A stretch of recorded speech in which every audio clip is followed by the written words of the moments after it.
स्वागत है आपका ब्रेक के बाद। बांग्लादेश को लेकर एक चौंकाने वाली रिपोर्ट सामने आई है। कभी एशिया में बांग्लादेश आर्थिक प्रगति का उदाहरण हुआ करता था, लेकिन बांग्लादेश में शेख हसीना के तख्तापलट और मोहम्मद यूनुस के नेतृत्व में अंतरिम सरकार के गठन के बाद जहां एक ओर देश की कानून व्यवस्था पर सवाल उठ रहे हैं, तो वहीं आर्थिक स्थिति भी काफी खराब हो चुकी है।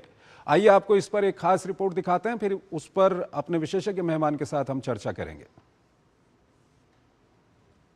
करीब एक दशक तक दक्षिण एशिया में जिस बांग्लादेश को आर्थिक प्रगति का एक शानदार उदाहरण के तौर पर प्रस्तुत किया जाता रहा, वही बांग्लादेश अब एक जाने माने अर्थशास्त्री के चक्रव्यूह में उलझकर कंगाली के करार पर पहुंच गया।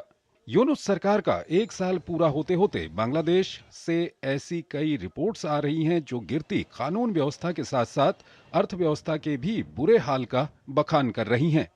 ऐसी ही एक रिपोर्ट में एशिया में गैर निष्पादित ऋणों पर एक नजर 2025 के नाम से जारी की गई है, जिसमें बांग्लादेश की आर्थिक मोर्चे पर विफलता का जिक्र है। एशियाई विकास बैंक की रिपोर्ट में बांग्लादेश को एशिया में डूबे हुए ऋणों की वृद्धि में शीर्ष पर बताया है।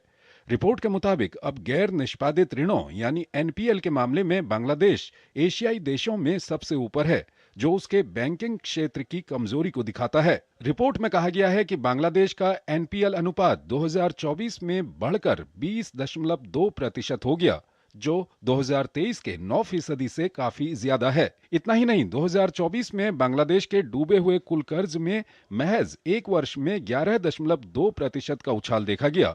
एडीबी के मुताबिक देश में संकटग्रस्त संपत्तियां अब करीब 20.27 बिलियन डॉलर की हो गई हैं, जो कमजोर बैंकिंग प्रणाली को दिखाती हैं। वहीं इसके ठीक उलट दक्षिण एशियाई देशों में भारत के एनपीए में काफी गिरावट आई है। इतना ही नहीं, रिपोर्ट में नेपाल, श्रीलंका और पाकिस्तान का भी जिक्र किया गया है, जिसकी स्थिति बांग्लादेश से बेहतर है। पिछले दिनों विश्व बैंक के ग्लोबल फिंडेक्स 2025 और राष्ट्रीय राजस्व बोर्ड ने भी अपनी रिपोर्ट में बांग्लादेश का वित्तीय समावेशन और राजस्व संग्रह के चरमराने का जिक्र किया था, जो देश की समग्र आर्थिक स्थिरता और सतत विकास के लिए एक बड़ी चुनौती साबित हो रही है। विशेषज्ञों का मानना है कि एनपीएल में लगातार वृद्धि ने न केवल निवेशकों का भरोसा कम किया है, बल्कि देश में मौजूद औद्योगिक समूहों को नया ऋण देने से बैंक बचने की कोशिश करते दिख रहे हैं। यही वजह है कि छोटे और मध्यम उद्योग, जो कभी बांग्लादेश की अर्थव्यवस्था की रीढ़ माने जाते थे, उन्हें अब सबसे बड़ा झटका लगा है। हालांकि केंद्रीय बैंक सहित बांग्लादेश के कई बैंकों ने ऋण नियमों के सख्त अनुपालन का आग्रह किया है और वसूली प्रयासों को मजबूत करने के उद्देश्य से नए उपायों की घोषणा की है। लेकिन जानकारों का मानना है कि राजनीतिक इच्छा शक्ति और संरचनात्मक सुधारों के बिना सकारात्मक परिणाम मिलना मुश्किल होगा। इसलिए आर्थिक विशेषज्ञों ने चेतावनी देते हुए कहा है कि जब तक बांग्लादेश में ऋण संकट का समाधान नहीं दिखता या सरकार एनपीए से निपटने के लिए निर्णायक कदम नहीं उठाती, तब तक देश की दीर्घकालिक आर्थिक संभावनाओं पर दबाव बरकरार रह सकता है। पिनाक रंजन चक्रवर्ती हमारे साथ जुड़े हुए हैं, फॉर्मर सीनियर डिप्लोमेट हैं, विदेशी मामलों के जानकार हैं, उनसे हम जानेंगे। पिनाक रंजन जी, आपका बांग्लादेश का काफी अच्छा अनुभव रहा है। बांग्लादेश पहले ऐसा नहीं था आर्थिक रूप से, लेकिन अब जैसा हो गया है, क्या कुछ कहेंगे आप? देखिए, इसमें कोई संदेह नहीं है कि जो बैंकिंग इंडस्ट्री बांग्लादेश में इतने सालों से जिसको मतलब क्या कहते हैं, जो जो बड़े बड़े पूंजीपति हैं या जो जिनके साथ पॉलिटिशियंस भी मिले हुए हैं, ब्यूरोक्रेट्स भी मिले हुए हैं, वो बड़े बड़े लोन लेके सब उन्होंने पूंजी जो है बाहर भेज दिया है। और एनपीएस नेचुरली बढ़ते चले गए क्योंकि वो वापस नहीं देते थे।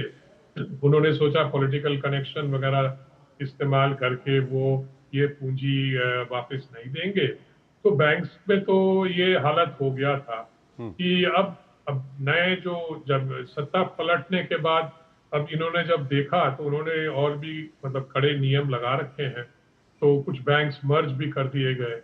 पर जो पूंजी बाहर है, इसलिए वो बार बार कहते हैं कि हम उस पूंजी को वापस लाना चाहते हैं, पर उतना आसान नहीं है जो पूंजी बाहर चला गया उसको वापस लाना। इसलिए अब एडीबी ने देखा है कि बैंकिंग का जो जो क्रेडिट प्रणाली है बैंक्स का, उसमें मतलब सुधार करने के लिए बैंक्स को कहा गया है, पर बैंक्स अब देख रहे हैं कि टाइटनिंग करने से छोटे मोटे जो भी कारोबारी हैं उनको नहीं मिल रहा है लोन्स, क्योंकि जो सिस्टम जब टाइट हो जाता है तब मुश्किलें बढ़ जाती हैं।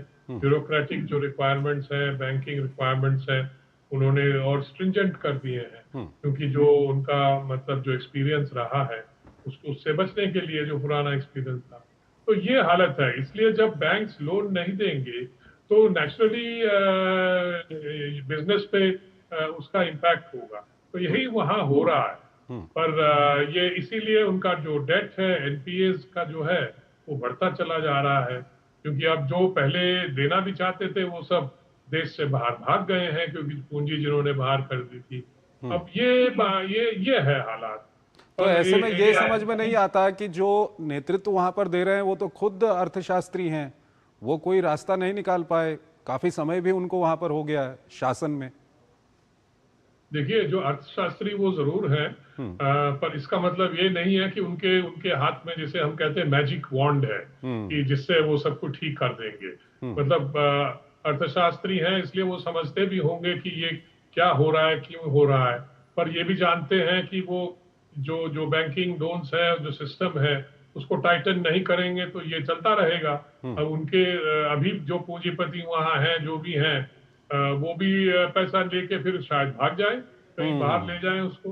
तो ये प्रॉब्लम है अभी बांग्लादेश में। एक बड़ी समस्या ये है जो विभिन्न रिपोर्ट्स में आ रही है, लॉ एंड ऑर्डर की जो सिचुएशन है वहां पर, उसको लेकर भी काफी चिंता जताई जा रही है। क्या कुछ कहेंगे आप? नहीं, लॉ एंड ऑर्डर तो बहुत ही खराब है। अभी भी मैं जो सुनता हूँ कि ये मॉब जस्टिस जिसे कहते हैं, कोई भी कहाँ घुस जाता है जाके, और ये स्टूडेंट्स नहीं है, ये सब पॉलिटिकल वर्कर्स हैं, और मोस्टली या तो जमात के हैं या फिर बीएनपी पार्टी के हैं, जो लूट मार लगा रखा है इन्होंने, एक्सटॉर्शन कर रखा है। और जो भी मतलब जो ये सोचते हैं कि हमारे दुश्मन है, जो अवामी लीग में थे, उनको ये अब दुश्मन मांगते हैं, और तो उनकी जाके पिटाई कर देते हैं, उनको मार देते हैं। अब मैंने कई तस्वीरें आई हैं जो घर से निकाल के उनको मतलब कत्ल कर दिया गया है, और रास्ते में सब बॉडीज पड़ी हुई हैं। तो काफी बुरा हाल है। जो आर्मी और पुलिस है कोशिश कर रही है, पर उनसे मतलब रोका नहीं जा रहा है, क्योंकि suppose they can't be everywhere. So I think ये जो मॉब जस्टिस है वो अभी भी चल। बहुत बहुत आपका शुक्रिया सर, आप हमारे इस कार्यक्रम में जुड़े और दोनों ही महत्वपूर्ण विषयों पर आपने अपना महत्वपूर्ण विश्लेषण हमारे दर्शकों तक पहुंचाया। एक छोटा सा ब्रेक लेते हैं और ब्रेक के उस पार आज की कुछ और महत्वपूर्ण अंतर्राष्ट्रीय खबरें। दादी के हाथों का जादू और खुश